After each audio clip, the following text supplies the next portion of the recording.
The views on this program do not reflect those of ONTV or its board of directors.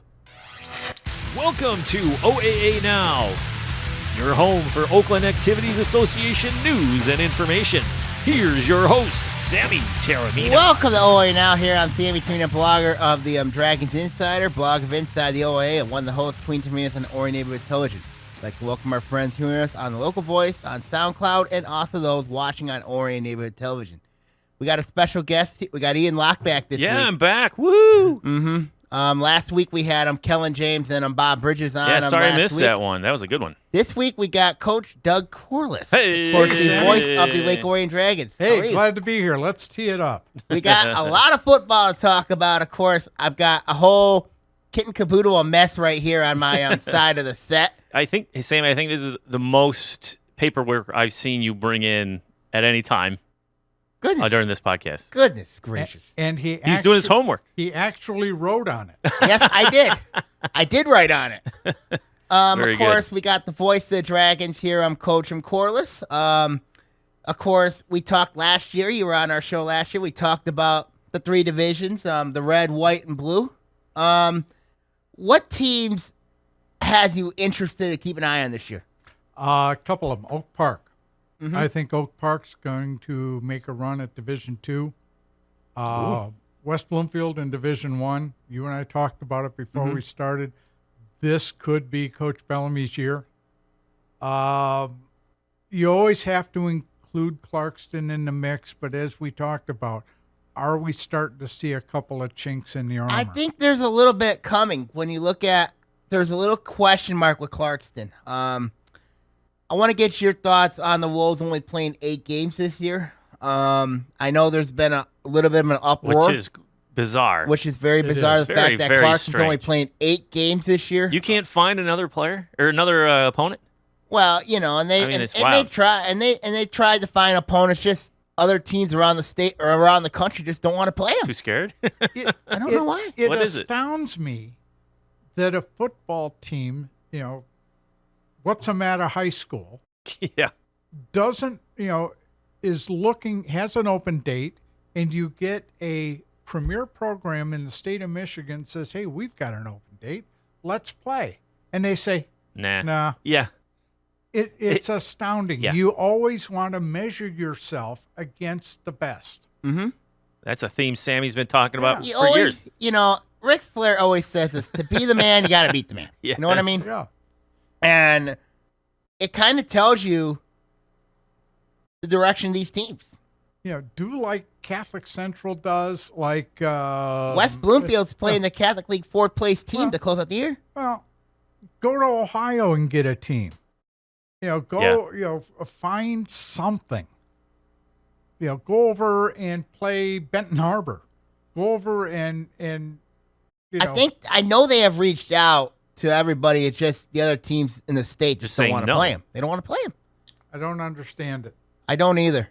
I know, and you know who loses out in all this? The student athletes, the coaches. They all lose out on this. And the fans. And the fans. Well, You get it. here's the thing. You get to, let's say Clarkston goes to a state final.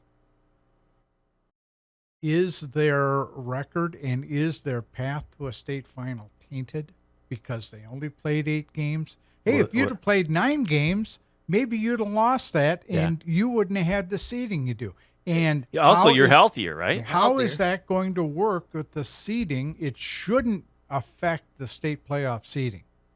But if it does, Yeah. and I think Clarkston it's drops going to. down. I think it does because now, yes, to get in playing an 8-game schedule, you have to win 5 games. Mm-hmm. But, and yes, the competition is going to be much tougher for Clarkston.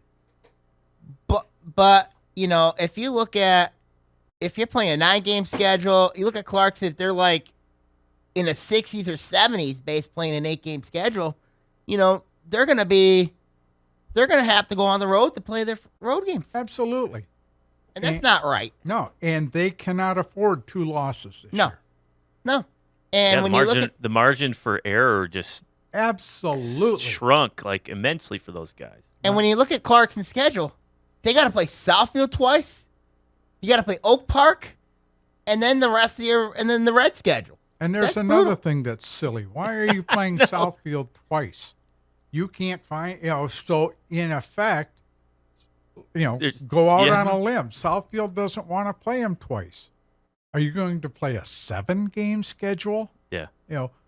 There's something in there that another team has got, should have stepped up and said, are they worried about injuries because, Clarkston has the Twin Towers in the middle? Yeah, Splinter Dillinger. Yeah. I don't know. But to play the same team twice, I don't think I've ever seen that unless it was matched up in the playoffs or that sort of thing, right? We've seen that before. We've seen it in the playoffs, but not in the regular season. Not in a regular season in league? No. That doesn't make sense to me. I go, how did... The one game is a non-league. The other one is a league game. But you're playing a league opponent. Yeah, that's true. And you're playing a known commodity. I mean, you know what you're getting. Mm-hmm. So...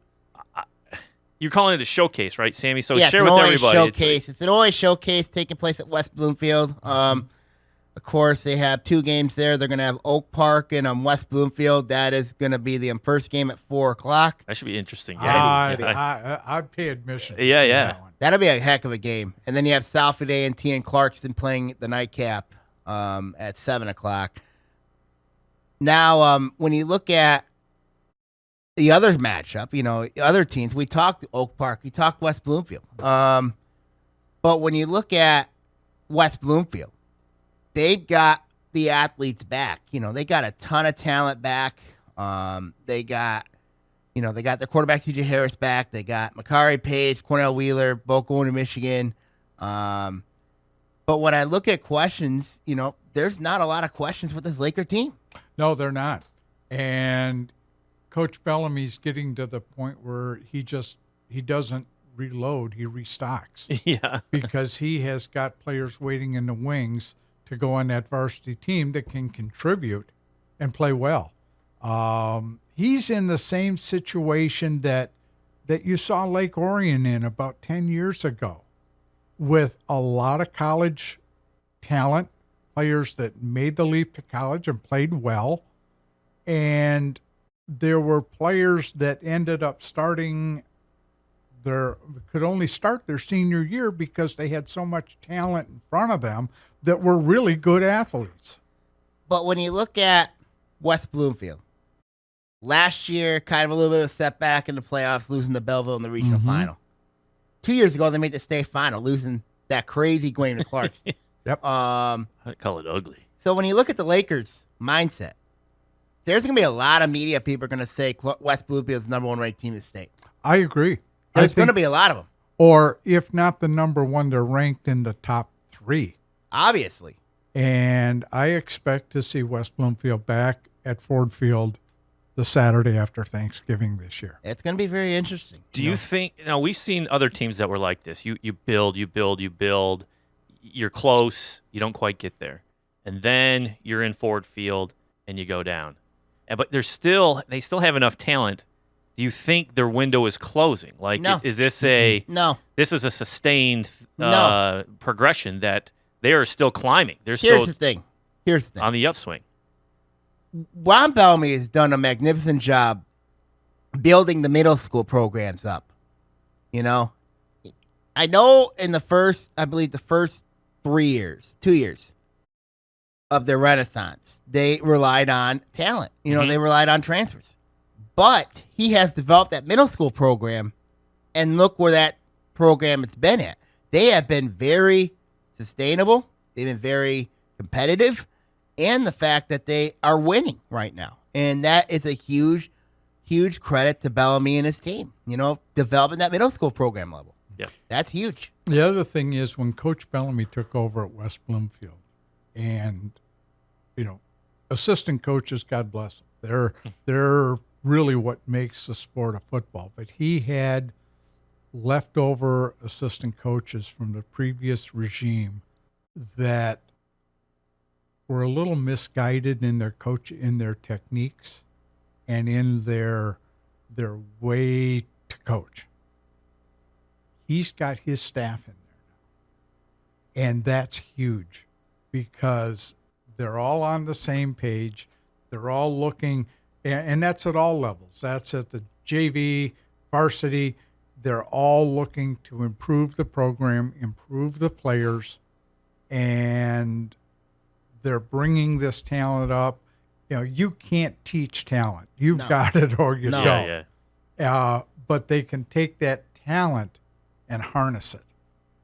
And now I think you're going to see the fruition of that this year with West Bloomfield. I think they're going to be scary. They're going to be scary. Would you officially call it changing of the guard from the Wolves to no?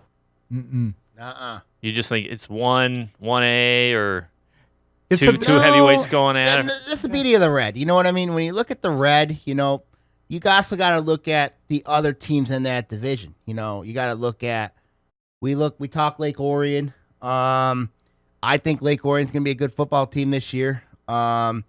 Adams will be an interesting team to keep an eye on. They're going to be very young. Oxford is another team that's going to be worth keeping an eye on. Of course, you got Drew Carpenter back at quarterback. But the team that Coach Corliss and I disagree on is Southfield A&T. They got talent. Yep. They got talent, but the numbers tell me otherwise. They have not gotten the job done the last 2 years. They're 7-11 the last 2 years. Shocking. And I think that's all getting used to, and I know it's been like 3 years now since the merger of the two high schools, but it's getting used to a new way of doing things for some of these players. Now they got 3 years. They got a whole new turnaround that's been in the system. Look at last year. Lake Orion went down to Southfield A&T, and everybody said Lake Orion's going to get steamrolled. Correct. And Lake Orion came out with one of the best wins that I think in program history because they were such a huge underdog. They just went and physically just out-toughed them. Right. And you're not going to say, Southfield A&T's got, if not more talent, better talent. And I think you're going to see Southfield A&T come out, go on a roll. It's going to be, okay. Sammy's shaking his head. Let's put it this way. They're going to be as good as their attitude is going to take them. And the attitude of a team is everything. If you go in and you think you're a world beater and you start having struggles, that element of doubt is going to creep in no matter what a coach is going to say. They're going to think, is this going to happen again? And I think Coach Conley's going to, I think he's going to have a good squad this year. Look at the schedule. Mm-hmm. Clarkson twice. Got to go to Lake Orion. You have Oxford, West Bloomfield, Adams, all coming to Southfield A&T. And they also have River Rouge. River Rouge humiliated them last year. 45-0. Yep. So look, it can happen. on any given Friday night, it can happen. But looking at them on paper, and paper is a whole lot different than looking at them on turf. Absolutely. Mm-hmm. But on paper, they should be a playoff team. They should be a playoff team on paper, but they have not proven it on the field. Right. When you look at A&T, when you look at Southfield, that schedule is brutal. They're 7-11 last 2 years. You can't, numbers don't lie. Okay. They just don't lie. Let me throw this out at you. What's your prediction for Oxford? Ooh, I got Oxford at 5-4. I think they're getting in at 5-4. That schedule's brutal. It is. And that's the thing about the OAA Red. We've been saying it for years. It's a dogfight. Mm-hmm. Every team, there is no let-up in the OAA Red. Yeah. There is no let-up. When you look at the Wildcats this year, Drew Carpenter, it's going to likely be the Drew Carpenter show over at Oxford. Last year, they allowed less than 200 points for the first time since they entered the OA. Wow. They had a renaissance. When you beat Lake Orion, Clarkston in the same year, have a dogfight with West Bloomfield, and then you beat Davis in the first round of the playoffs, and you were in it with Lapeer for a half. That's a heck of a season for Coach Bud Riley. 2 years ago, I would have thought that Coach Raleigh was going to retire. Yeah. I remember being at Oxford in the fog, in the rain, and at pregame, I was looking down on the field, and Coach Raleigh was standing by himself in the end zone looking up at the scoreboard. And just by looking at him, I thought, boy, is this his last year? Has it finally come to? Mm-hmm. And then he turns around last year, goes back to what Bud Raleigh and Oxford do best. Yep. Smash mouth, pound the rock, beat you up football. Well, they did run option. And ends up going the second round of the playoffs. Yeah. Coach Raleigh, if you're listening to this, I apologize because I was wrong. But he also found a gem at QB. I mean, when we started that game, right, Lake Orion, Oxford, we're watching it going, who is this kid? And you're like, nah, you can't sustain it. And what did he do? He not only sustained it, but he got better. He moved from running back to quarterback. He was fantastic. Drew Carpenter. He moved from running back to quarterback. He could complete passes. I mean, it's like you're like, whoa. When you have Oxford, that not only has its traditional running game going, and an option game, an option, and a legit passing game. Yep. What do you do? I mean, you got to watch out. Yeah, and he built a pretty good defense last year, too. Like I said, last year, allowing 192 points. That is the lowest since 2010, the year Oxford was in the OA. Yep. Yeah. And you remember that first year, boy, they let up a lot of points that year. Mm-hmm. That was rough. But, yeah, I was a big fan of Oxford last year. I mean, just watch them. When you see that change, because you kind of like, a program like that, a coach like that, what they've traditionally done, and then you saw them kind of limping, for a couple years there. Then you see them do what they did last year. You just kind of sit back and go, okay, this is good. I can be a fan of this. It was a lot of fun to watch them roll through the season and knocking off Clarkston. That was. Well, they had to score a last-second touchdown. I know, but it happened. And it happened. Mm-hmm. The other team that surprised me last year and was Adams. You didn't know week to week which Adams team was going to show up. That's true. The Highlanders remind me of the 2012 Michigan State Spartans. Oh, they lost 6 close. They lost 6 close. Well, they were in their 10 games last year. They were in 6 of them were 7 points or less. Yes. Oh, I remember. They were 3-3 in those games. Yeah. Of course, Coach Corliss, you called the Lake Orion Adams game. We know what happened there. It was great. Chris Fritching thought I was going to fall off the stands. And that was on the road, right? Yeah. That was on the road. It's kind of, when we look at Adams last year, had a survive in overtime against Rochester. Rochester decided to go for 2, didn't get it. Then a game last year at Bloomfield Hills. Controversial call went Adams' way. Adams survived that game. The Lake Orion game. Lake Orion ended up scoring a late touchdown. And then, of course, they had that big win at Oxford a year ago, 17-8. And then that playoff loss against Lakeland, where Carter Ferris injures his knee in that game. Done for the season. Didn't play basketball.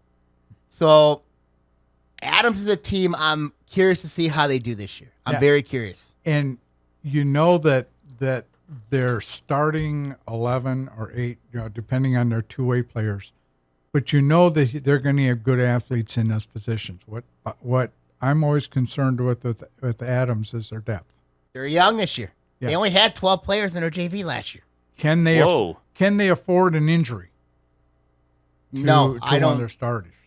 I don't think they can, because they're going to rely a lot on Carter Ferris and Mark Petrino. That's their 2 top guys until their young guys can develop, because this is a very young football team. And the schedule is interesting for Adams, because they got to play, besides the Red, they got to play Rochester to open up. Now, they have owned Rochester since 1996. Then they got to play Stony Creek to close out the year. Stony Creek's getting better under Nick Merlo. Yeah. And then they got an interesting one with Seaholm in the middle of the year. That's going to be really interesting. So when I look at Adams, the key for this team is they got to stay healthy. And if they can't, this could be some trouble. It could. And we have not talked about Bloomfield Hills yet because nor Lake Orion. Bloomfield, let's just touch Bloomfield Hills. I don't know what you're going to get. They did not, you could see that, again, they had athletes on that team, but they weren't a very disciplined group last year. No. And I think life being in the red, you have to be disciplined. You got to be disciplined in the red division. You have to be, when Bloomfield Hills had John Paddock at quarterback, of course, he was a calming influence along with Jack Sape. When I look at Dan Laurier's team this year, I got concerns up front with this team. I got concerns. I mean, there's a ton of concerns when I look at Bloomfield Hills. I mean, I'm very concerned about their line. I'm very concerned about their the strength of that team is going to be their wide receivers. Okay. They got Alec Ward there at wide receiver. They got 4 guys that can play there. But this team's got a lot of questions, Bloomfield Hills does. And the fact they got to go to Swinehart week 1 to play Utica. That's not going to be an easy game for Bloomfield Hills. Right. And they still got to play the rest of the OAA Red. Yeah. Mm-hmm. Yeah. That's not going to be fun. And since you mentioned it, Lake Orion, I'm high on the Dragons this year for the following reasons. You've got a 3.5-year starter at quarterback. Yeah. You have a senior running back who has been a 3-year starter. You've got, it's nice to talk about everyone. We talk about Blaze. We'll talk about Kobe Manzo. To me, one of the keys on this team is Drew Van Heck. Drew Van Heck is like having another coach on the field. You could see when he was injured last year, any time that you had an offense or a defensive, talk over during a timeout or whatever, Drew Van Heck was right there with his, listening, adding points. Those 3 are going to lead this team, and I think the Dragons are in for a good year this year. If they can get that line, especially offensive line, get that one starter back in Mason Slocum. If they can get that line, I mean, if they grow. This is good. This is a good football team. Mm-hmm. I'm telling you right now, a lot of people have this team losing week 1 at Lapeer. I'm not one of those guys. Because I think when you look at Lake Orion, experience matters. Yeah. And when's the last time they had that much? They had not started 1-0 3.5-year starter under center, 3-year starter running back. I mean, when was the last time that happened? Probably 2011, 2010, when you had Sean Charette in his senior year. The year that went to state title. Sure. Yeah. And 2010, you had that was a stock team. Yeah. And it's been a while. Pat Caputo called that team in 2010 Lake Orion the best team Lake Orion's ever had, and he was right. I'd agree with that. Yeah. 2010, 2012 was probably very interesting. That was a good run. To me, one of the best teams they ever had, to go back in history of the Lake Orion program, was 2006. I remember that team. When you had Nate Recknagel was a senior. Or 2004, I'm sorry. And you had... 3, my bad. 10-3. Yeah, you just had a juggernaut. And week 7 against Harrison, Nate Recknagel tears his ACL. He's done for the year. And they brought Brad Hood up from the JV, classmate. Won his first start, lost against Clarkston, and then had to go in to the playoffs. And really, that was probably one of the best teams that we had. I mean, they rolled everybody, and Carmen Ainsworth rolled us. The other one was 2006. We went in undefeated, beat Clarkston week 9, went through the first round of the playoffs and rolled. I believe that was Waterford Mott. Yeah. And then came back against Clarkston, and Kurt Richardson, to his credit, devised a game plan, and Lake Orion didn't adjust to it. But I thought that 2006 team, I think, was one of the best teams that they've ever had. Man.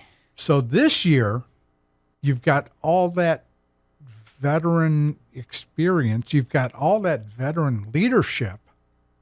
I think Coach Brad Fisher really grew last year as an offensive coordinator.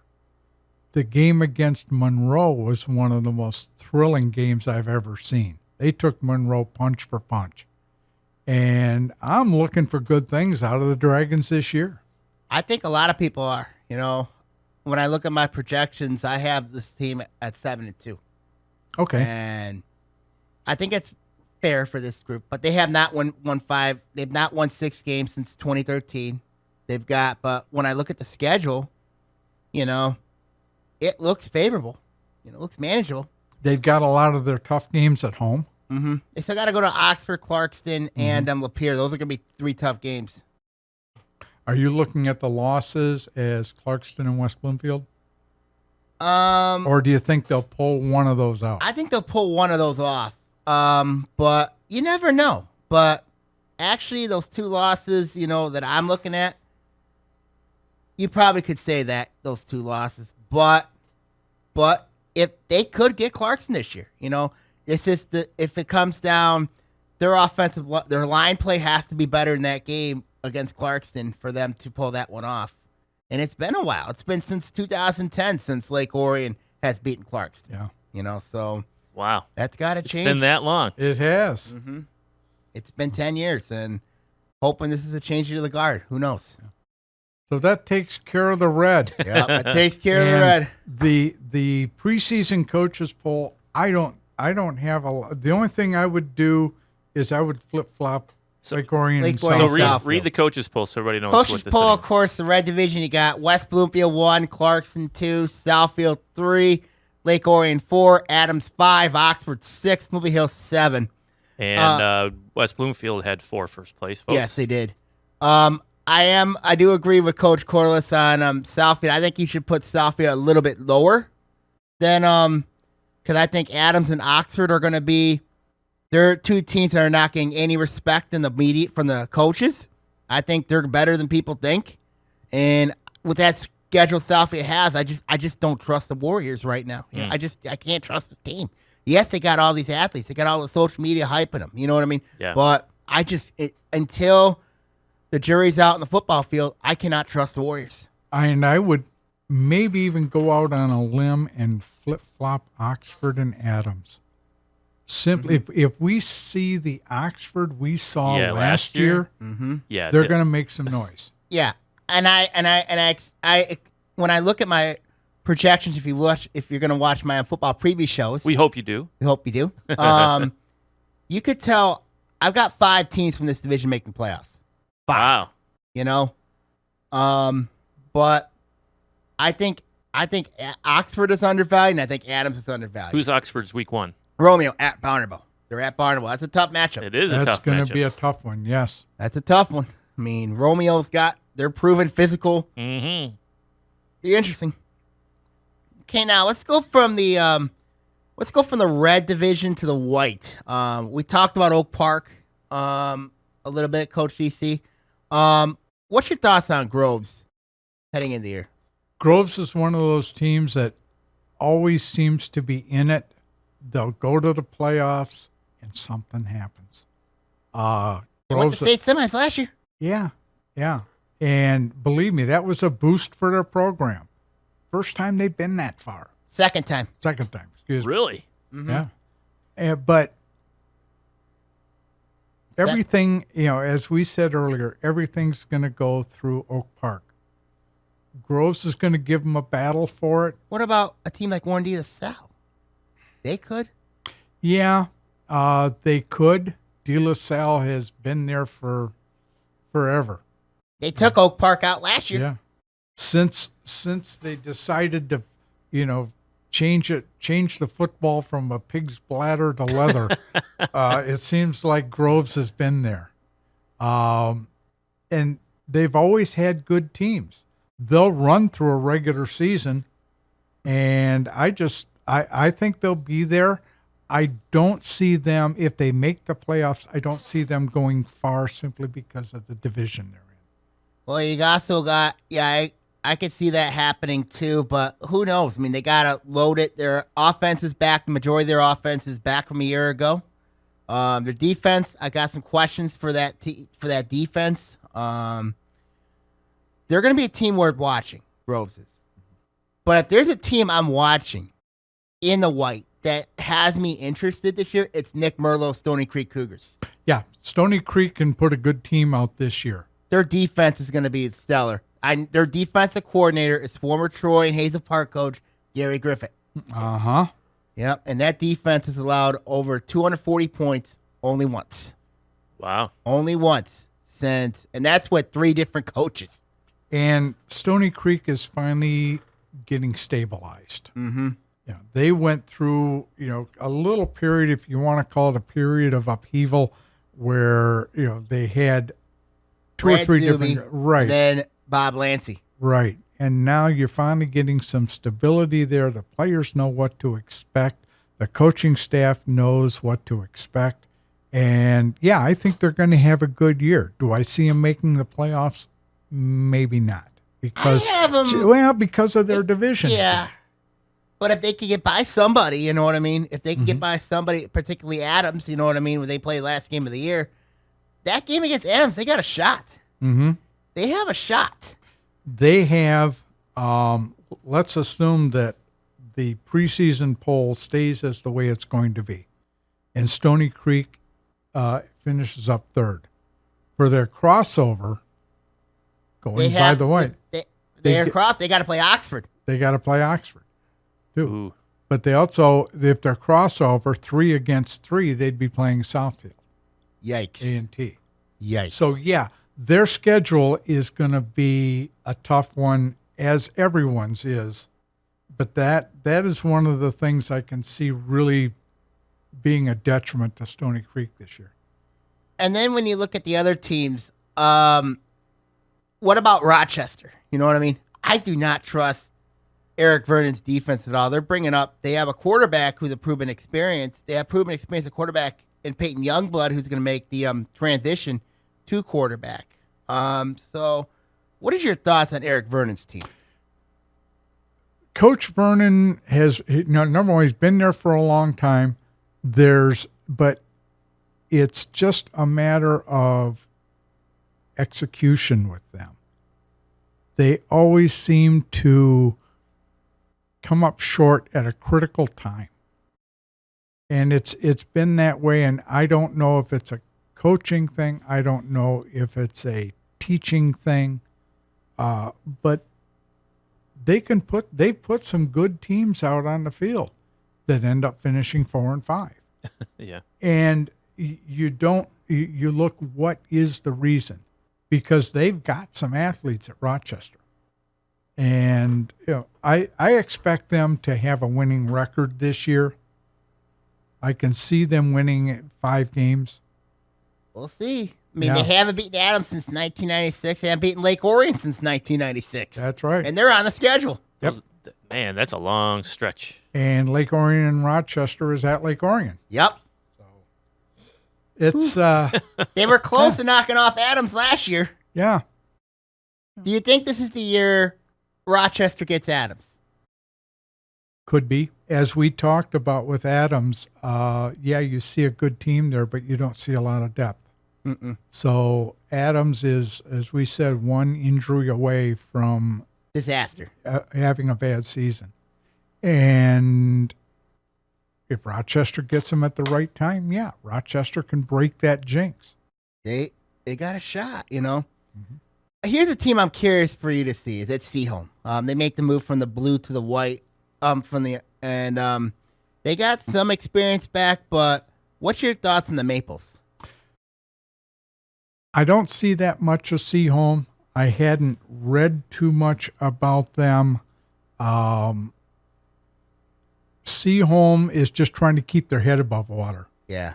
Trying to survive in this division with an Oak Park and a Groves and a Stony Creek. They have lost 6 straight to Groves. Yeah. So, including twice in the playoffs last year. Right now, Seaholm wants to get out with a winning record. Will they do it? It's hard. It's going to be hard. It's going to be tough because Rochester can get them. Right. It's hard to say. And then you have the Troy schools. You right. have Troy, Athens. Athens has to be better than what they were last year. Athens should be better. Billy Keenest is the head coach there. Good football background, and I think Athens will be better. Will they have a winning record? Maybe. It'll be interesting. Their schedule looks favorable. They open up with them. They do have to they open up with Detroit Old Redford, close out the year of Pontiac Notre Dame Prep. They got Troy week 2. Mm-hmm. I think for them it's starting fast. If Athens can start off fast, get some confidence with this team, this has been a program that's used to losing. When you look at the record, the statistics don't lie. 13-50 since 2012. 2-25 since 2016. Ouch. Defense has allowed over 200 points in 18 of the last 21 years. Oh my That's goodness. not good. No, it's not. And it's funny because last year or maybe the year before, if we were doing this, we'd be talking about how the white division had the power programs. You had Harrison, Oak Park, right on down the line. That shifted. Yeah. Now you've got the red is the power conference. The white is maybe the big 3 and the little 4. The big 2 and the little 5. Yeah. So and then you have the blue. We're going to talk blue in a minute here. Yeah. Any thought on Troy football? I mean, I'm a little concerned with this program where this direction's been going. I can't help but remember back a few years ago talking with Coach Griffith at the end of his term there as Troy head coach, and said that with both Troy and Troy Athens, that the demographics of the district have changed so much in the past, say, 10 years that you don't get the big guys coming out for Troy football that they'd put oversized pads on there and they'd look absolute like behemoths coming out on the field. Now you've got a bunch of guys coming out and playing football. This team's 16-39 since 2013, 30-53 since 2010. Offense has not scored over 165 points since 2013. Their defense allowed over 190 points since 2012. And they used to be a state powerhouse. They used to be. And again, that's what you see with the changing demographics of a school district. Now, all that being said, you can do open enrollment and you could have kids coming in from all over, but to Troy's credit, they're playing with the hand they're dealt. Mm-hmm. Yeah. And that's it on the white here. Let's go to the blue. I want to talk a little bit about Pontiac. You know what I mean? I want to talk Pontiac. This is they weren't at Media Day. Which was a little surprising. But when you look at Pontiac, they just got new helmets courtesy of the Detroit Lions. Yeah, football. that's a good story. Football in your what's your expectation on Pontiac this year? Let's see, they don't have a JV team, but they do. They have no freshman teams. There's a lot of schools in the league this year. It's part of the league makeup. Either don't have a freshman team, a couple of them don't have a junior varsity team. So is that just numbers? Yeah, it's numbers down overall numbers, playing this game. That's numbers. It's part of the thing about the stigma that football is getting put on it. Although, if you look at things like the Heads Up football program, and football is a much safer game than it was 10 years ago. Yeah. Yes. Yeah. But looking at the white, we lost Hazel Park. Oh, the blue. Oh, yeah, the blue. I'm sorry. Pontiac has had such a turnover trying to find a coach that will go there, take this team, develop it. Yeah. Because Pontiac is really like a new school. They've got 5-48 since 2011. Well, stability. Doug's right. Yeah, they've got to develop a program. They've got to develop the player. They've got to get the players in, keep them committed. Yep. I agree. My goodness, keep these players committed. and develop a program. If you don't have a JV, get a freshman program. Yeah. Do like all the programs are doing now. Put the emphasis on the lower levels, get them developed, get them committed, and then you start building a program. I agree with you. It's a shame because the city of Pontiac has some tremendous athletes there. They really do. They've got some they've got some athletes that could be great football players, but they've got to have the direction. Yeah. And right now, that direction, if it's not totally there, it's developing. It's developing, you know. It's coaching stability. I mean, we talked about this. Other programs have been limping along where you turn over a coach, you get all excited. You say, hey, there's hope for the future. It's going to be here a while, gone in 10 months. They don't even last a calendar year. Yeah. And, Pontiac has suffered that. I know. They have suffered. Yeah. And, football in the city of Pontiac has got too much tradition. Mm-hmm. They're going back, back to my days even. Pontiac Northern at that time was our rival. Mm-hmm. And, to see it, it's sad to see it get to the place that it has been. Not that it's going to stay there, but see where it's been. And I'd really like to see Pontiac come back up. I do too. I think a lot of people do too. Yeah. Let's go from Pontiac. Let's talk about the Farmington school situation, of course. The Harrison influx now at North Farmington and Farmington. See, that's a wild story. That Sam. is a wild story now, of course. All Harrison staff is now at North Farmington. Yeah, which is crazy. And now you have, and some of the Harrison kids went to Ferndale, and went to Farmington. So what's your thoughts on both North Farmington and Farmington? I think North Farmington's going to have a good year. Mm-hmm. That being said, I don't know if they will make the playoffs. They're going to be caught in the same thing everybody else is in. You can bring the old Harrison coaching staff over, but you're still going to have a period of transition. Their non-conference is really weak when you look at. They got a tough game though with Okemos looming. That's a 7-1 team from a year ago. Mm-hmm. But you got to open up the year with Waterford Kettering, a team that's been yikes. And then you got to play Ypsilanti Lincoln to close out the year. So I think playoffs could be in the Coach John Hursting's first year's future here. I would, it would be the storybook, Absolutely. situation for them to come in with the Harrison coaching, with a lot of the Harrison coaching staff, and take some of the players, like you alluded to. Some of the players went to Farmington from Harrison. And Harrison had really a diluted program last year and still made the state playoffs. Yeah, they went to the regional final. Still went to regional finals. Yeah. So, they will have the coaching staff experience, but like I said, you've got a holdover group of players that were juniors last year at North Farmington and sophomores. Are they going to buy in right away? And what is that transition year going to be like? It's such a unique story. I'm giving them a buy for a year. Okay? Yeah. Just to get used to each other. What about Farmington?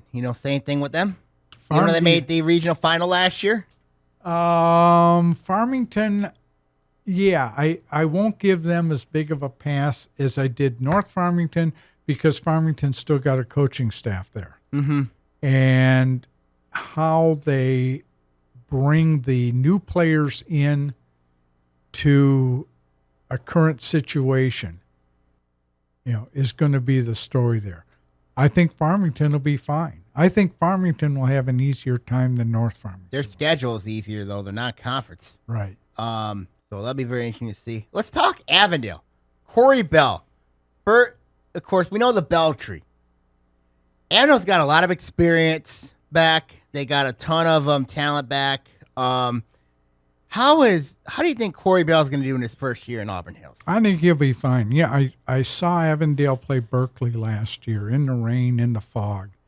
And Avondale or Avondale had a pretty good program last They year. still have a good program this year. They ran the daylights out of the ball, and their offensive line was something to behold.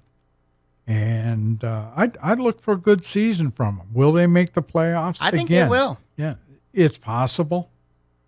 I would probably flip-flop them with Ferndale for third and fourth place. Yeah, Ferndale's bowl. next. Yeah, what's the coach's? The coach poll in the blue right now shows North Farmington first, Farmington second, Ferndale third, Avondale fourth, Berkeley and Royal Oak in a fifth place tie, and Pontiac Adams 7.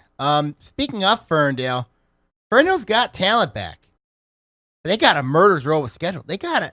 When you look at Ferndale, they got Seaholm, Allen Park, Detroit Country Day, Farmington, North Farmington all on the road, and then they got to play Avondale at home. Of course, the road teams won the last 2 meetings. So, If you can be competitive in 3 of those games, I mean, put up a good fight, you'll consider it a good season. I think Ferndale. I think the blue. You know what I mean. I think these 4 teams are playoff teams. I really do. When I look at them, which 4 are those? North Farmington, Avondale, Ferndale. If Ferndale can get 6 wins with that schedule, kudos to Eric Royal and his team. Yeah, Kudos. it'll be a successful season if they can pull 6 wins out. Yes. Let's talk Berkeley now. Of course, Sean Shields' second year trying to rebuild a program. It was 3-15 since 2017. Ooh. They got a new quarterback in Hunter Keisingback. He played strong safety last year for the Bears. What is your outlook on the Berkeley Bears? I saw Berkeley, as I said, last year, and the one thing that I saw that hurt Berkeley the most was team discipline. Mm-hmm. They were a train wreck out there. If he can get Sean Shields, new coach. Yeah, if Coach Shields can get those kids more focused on football, team football, and not going off the rails every game, yeah, they can have a successful season. Do they have the talent to keep up with the rest of the league? That's the thing that I think remains to be seen with Berkeley. They got a tough schedule. They open up with Brandon. Brandon has had a very successful couple years under Brad Zuby. And then they got to play Pontiac, Notre Dame Prep to close out the year. I mean, I know they play Troy to close out the year, and they play Pontiac, Notre Dame Prep in the middle of the year. So not an easy slate for Berkeley. Not an easy slate for them coming in for them. And the last team we talk about is the Royal Oak Ravens. They have a Lakeview problem. Yes, they've been 11-8 the last 2 years. But for some reason, Lakeview's been a team that's been a pain in their thorn. So what's your thoughts on the Ravens? Royal Oak is building a program. And I know it's funny to say after about 10 years of putting it together. Yeah. But they were so bad for so long. 10-69. Yeah. Oh. And now you're finally, and it's like we talked about every place else, stability up front, stability with the staff, getting the players to buy in, and yes, starting to have some success. You know, nothing breeds success than winning. You start winning, you're going to, it's just going to steamroll. And Royal Oak started to put it together last year. That was 2 years ago in 2017. They made the playoffs at 6-3. And so now, you're seeing Royal Oak. What you'll see with them is their lower programs coming up and starting to develop. Everybody's got to be bought into it. There can't be have a loss and everybody hangs their head. It's as much physical as it is mental with Royal Oak. Royal Oak opens up with Lakeview, week 1. A wing T team. Okay, a wing T team. Royal Oak. Is that your favorite, Sammy? No. Royal Oak. Oh, wait a minute. The answer to the wing T is tackle everything. Oh, yeah. If it moves, tackle it. Well, that's funny. Royal Oak last year lost 21-9 at St. Clair Shores. In 2016, they lost 21-0. However, in 2017, the year Royal Oak went to the playoffs, Royal Oak won 21-0 at home. This year's game's in Royal Oak. So The Huskies bit them, eh? they have bit them. When I look at Royal Oak's schedule, they got Southgate Anderson, and they do close out the year. You dig up the schedule? God, I got to dig up the schedule. I can't believe it. I mean, they got to close out with Flint Kersley to close out the year. 2 first-time opponents for them. Mm-hmm. So, what is your thoughts? Can you see Royal Oak possibly getting 6 wins with this schedule? No. Okay. Now, that being said, just they finish out with Flint Kersley, first time they've seen them, but by week 9, you've got enough film on your week 9 opponents. There's nothing should be surprising. Yeah. They got to go to Flint Kersley too. But you have seen about 4 or 5 games. If you're scouting correctly and going out and watching your future opponents, and getting tape on them, Yeah, it's not like week 1. right? No. Where all you've got to go on is last year's tape and maybe a scrimmage tape. You've got a lot of film by week 9. And again, I don't know about Flint Kersley. No. So Well, they've struggled as a football program. Yeah. They have struggled. So I only see three playoff teams out of the blue. I see 4. Okay. Which are your 4, Sam? I said earlier, North Farmington, Ferndale, Avondale. And I see who do you 4. have missing there, Doug? Avondale. Ooh. You have Avondale missing out? Yeah. Interesting. And let's say Avondale, Ferndale flip a coin. Mm-hmm. As I said, I would flip those 2, and you can flip a coin that it'll be Ferndale. You can flip a coin that it'll be Avondale. But I just see 3 playoff teams coming out of there. How many in the white? 2? In the white, what? 3. Stony Creek could sneak in and be the If 3rd. Stony Creek gets in, that'll be the first time since 2013. Since the year Brad Zuby was there. Yeah. So, there's 3 in the white, 3 in the red.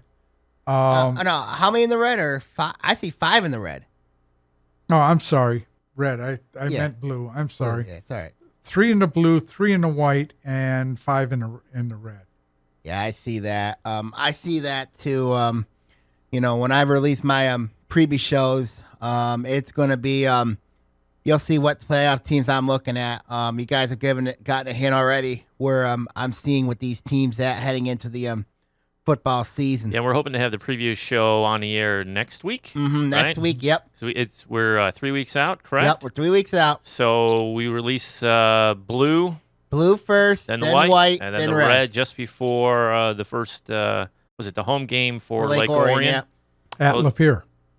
The first Lake Orion home game. game. Home Yeah. game. Yeah. Home game. So it's kind of a setup for the home game and the launch of the divisional play of the red. Also, keep an eye out on my blog too at Inside the OA. Of course, I will be releasing the blog out sometime this weekend to see where everybody's at heading into the year. Yeah, and just a reminder, ONTV will be at 6 games for Lake Orion. So not only just the Dragons are recovering, but it's their opponent too, right? Also, you got OCT for Oxford, CMN for Troy, Berkeley area. Correct. So there's a lot. Ferndale If area. you want to see these teams play, there's plenty of coverage out there for your community center, your media centers. Absolutely. Oxford's going to do all their home games. We're going to go on the road. We're going to get that one. We'll have the Dragon perspective on the call, of course, right, Coach Doug? Absolutely. And then we're going to see about rolling on the road to Clarkston. Mm-hmm. We'll see how that goes. It's always difficult to get in there. They, as we say, don't get along with the MHSAA that much. Yeah, I know. Right? They disagree. But we're going to try to get over there. We'll have either way, there will be a game. The Lake Orion Clarkston game will be covered one way or the other, and we'll have that on the air. And so all of you football nuts out there, there's plenty of coverage to check out games, not just here in the north side, but Also on the throughout south side too. Those games are going to be covered. And In it's the gonna be a middle lot as of fun. well. Yep. What's your final thoughts, Coach Corliss, on the heading into the football season for all 3 teams, for all 3 leagues, the red, white, and blue? If I had to pick division champions, red is going to be West Bloomfield. White would be Oak Park. And I'm going to go out on a limb. As I mentioned, I think North Farmington is going to need a year. They may win the division, but I don't see them as a state playoff final, going to a final, maybe even going to a regional final this year. I see Oak Park going a long way in the playoffs, possibly to a state final. And as we spoke about earlier, I think this could be West Bloomfield's year. I think that's pretty accurate as well. Ian, do you have any thoughts? I'm with you guys. It's overall the OAA football, when you look at it as a bunch, healthy, right? A lot loaded, lots of programs that are doing well, coaches, and let's talk like the camaraderie between the programs. I mean, they are working together to sustain this success that the OAA has had over the years and trying to keep it going, get more kids involved. I just think the state of OAA football in general is healthy. And we know, of course, Lake Orion football better than just about any of it. And we have seen the continuation of, at all levels, Little League football, Youth football, middle school, right on up the line, that it keeps going. They've had some number drop-offs, yes, but it's still enough to keep this program sustainable for a lot of years. And we didn't talk a lot about Lake Orion. I see Lake Orion at 6-3, making the playoffs and getting a playoff win. That would be the first time, you know what I mean, that they've gotten 6 wins if everything goes right with you since 2013, since the 2013 season. They have made the playoffs, but getting in at 5-4. But I'm seeing around with Lake Orion maybe 6-3, 7-2. It'll be very interesting to see what happens. The Reds are gonna be very vicious this year. But, as is every year. So I'm talking with a friend of mine the other day, and we were talking about just the playoff format. It's going to change next year. Yeah. I want your thoughts on that before we log off. Yeah. We got about 10, 15 seconds. Okay. This year, lost train of thought. Take it, Sammy. Okay. The new playoff system, of course, coming in next year. Of course, the 6 wins go bye-bye. Yep. So that's going to be very interesting to see what happens going into the season. Yeah. Wish everybody best of luck this year. Watch the football preview shows this upcoming week. Yeah. Sammy Termini here signing off here. Thank you, Coach Doug Corliss, for being on Thank this you. week. Yeah, thanks for coming in, Doug. See you later. See you all next week. Bye, everybody. See you, Sam. See you, Doug. Oaa Now is produced by Sammy Termini, and the views on this show are his and his alone. With Coach Doug thrown in. If you want to make your own podcast, give ONTV a call at 248-393-1060. Season's just around the corner. OAA preview show. Sammy's coming up soon. Watch ONTV for more information. That's it for Oaa Now. We'll see you next week. See ya!